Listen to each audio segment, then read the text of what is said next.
Hello everyone and welcome back to another episode of D&D CR Exposed. Today's episode is another YouTube member request, and if you'd like to join up, you too can get your requests at priority in the list and get pushed ahead, just like my one member is here. So that's part of the business. The other part of the business is if you like what we're doing here and you'd like to get this tool for yourself to make perfectly balanced 5th edition monsters, then go to the link in my description at my Ko-fi page where you can get the tool completely for free, or you can donate if you feel so inclined to. And then lastly, you can also use the Google form to request monsters, but if you like the speed pass, quote unquote, become a YouTube member and you too can get priority listings here for your monsters and have them sooner than later. So with the business out of the way, let's get into today's request, which is the Megapede, aka Cookie, from my Monster vs. Monster videos. So if you haven't seen those, go and check out the Monster vs. Monster videos and the playlist. Those are hilarious and a lot of fun. Hopefully I'll be getting back into that. I have some things to think about on how I want to proceed with that if I do the Monster vs. Monsters again. Okay, so let's see here. We have ourselves the Megapede, aka Cookie, and we're going to go ahead and start with its CR. It's supposed to be a CR 11, and this comes from, just so we're aware, this comes from Boo's Spelljammer, Boo's Astral Menagerie. You can see the book name ever so slightly up here in the tab. There we go. Yes, Spelljammer, Boo's Astral Menagerie, 5th edition. So from there, we're going to start from the top down and move to the right. And we have an AC of 15. And this is a gargantuan creature. The only thing this does is changes the hit dice that we are going to technically be rolling, even though most people I know just use the average. I do as well, because whenever I roll monster hit points, it's always below the average, so I might as well just use that anyways. Meanwhile, we have 22 strength, 10 dex, 17 Constitution, not 174, although 174 is 82, a plus 82 modifier, which is hilarious. 17 Constitution, a 1 Intelligence, no wonder, 10 Wisdom, and 3 Charisma.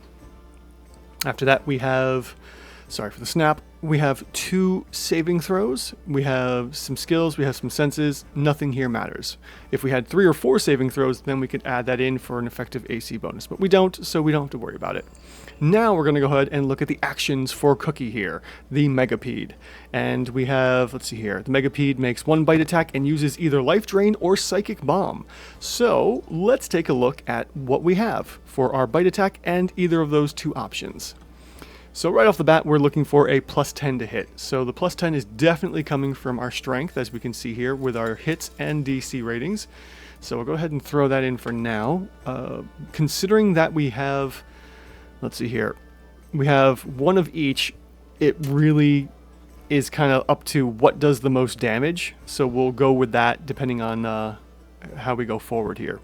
So our bite is going to be a total of 22 and 22.5 because we have an odd number of dice, plus an additional 22.5 poison damage. Okay, so as I was saying, we have 22.5 piercing damage and we have 22.5 poison damage. And let's see here, that is going to total us to what, 45? Yes, 45 points of damage for our bite, which is pretty big, but this is a big boy. We are talking about a gargantuan space worm here, space centipede of some sort. And then next we have Life Drain and Psychic Bomb. So let's see here. The Psychic Bomb, we'll start with Life Drain. And that is going to be a DC 15 con save for each creature within 15 feet, which is pretty small actually for a gargantuan creature. But then again, this is a gargantuan creature. So we're going to go ahead and say, since we are, every creature within this range here is going to be hit with the Psychic Bomb, we're going to do that times 2, so 16.5 times 2 for each creature, giving us 33 for the Life Drain. And then, let's see here, other creatures nearby, does that, wow, it only deals damage?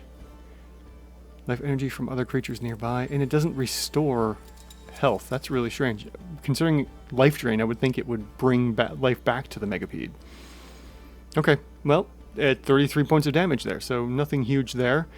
And then we have the Psychic Bomb, which is definitely better. DC 15 on a failed save, we got 22.5, which is times 2 anyways. So we're going to go ahead and say it's going to be the same thing. It's going to be 45 because we are looking for 2 failed saves on the Psychic Bomb or the Life Drain. Doesn't really matter either way. And we literally have exactly the same amount of damage here. So how are we going to run this? We're looking at, let's see here. We have a DC 15. If we look at the Constitution save, we have a 15, which results in basically a 7 for our 2-hit. And we have a 10. So in theory, we could take the average of the 2 here to give us a better attack bonus. So the average would be 7, or the total would be 17, and the average would be, what is that, 8.5? Yeah, 8.5. So in theory, we could, I guess we would round normally. I mean, I know, well, this is to hit, so we would technically, I guess, round down, because it is part of the attack. So we'll throw in the attack bonus of an 8 here, and then we will give ourselves the total damage of just 45 times 2, because we're going to be using 2 of the strongest ones, and then we will do this for every round of combat, basically. I mean, the only time we would do the Life Drain is if they're all around us and we can't get the clump from the Psychic Bomb, but beyond that, it's not that big of a deal. So we are looking at an exact CR 11. Now, if I only kept this at an attack bonus of 10, it wouldn't actually change anything. So it doesn't really matter that I got the average here between the 2 attacks. And yeah, Cookie, our Megapede here from Monster vs. Monster, is a perfectly balanced monster. Or a space centipede. Now, if we are using the Life Drain instead, let's take a look at that real quick. We're going to go ahead and switch this to 45 plus the 33, and that will drop the amount of damage down a little bit, and we go from an 11 to a 10.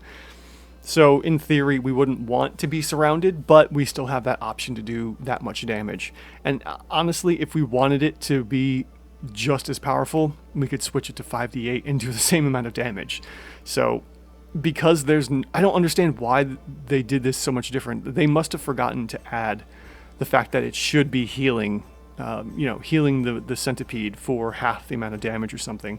And let's see here real quick. How bad would that be if we took half of the 33 for everything for each damage? And what would that be? That would be what, 16 and a half, so like an extra 17 hit points, roughly. 16, 17, doesn't really matter. So yeah, if we added the proper Life Drain of healing half of that in damage, we would be at CR 11 again. So here we go. Using Bite and Psychic Bomb like I did with Cookie in the Monster vs. Monster, this is a properly balanced monster. So kudos for the Spelljammer book and having a proper monster here. All right, well, thank you so much for watching. Again, if you'd like what we're doing here and you want the tool for yourself, go ahead and grab that at my Ko-fi page in the description below, and we will then, you can get yourself the copy for free, and or donate if you like. In any event, I will see you in the next video.